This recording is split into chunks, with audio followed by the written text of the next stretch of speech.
You ask Tiger to solve. This deals with linear equations with one unknown. The final result is s equals -4. Let's solve it step by step. Simplify the expression. Expand the parentheses. Simplify the arithmetic. Group all constants on the right side of the equation. Add 20 to both sides. Simplify the arithmetic.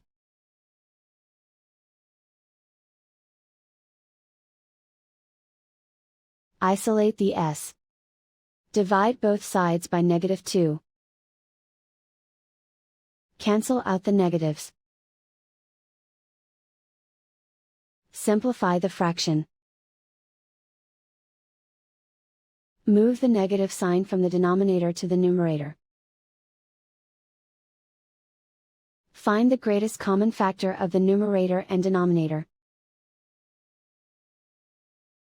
Factor out and cancel the greatest common factor. And so the final result is s equals -4.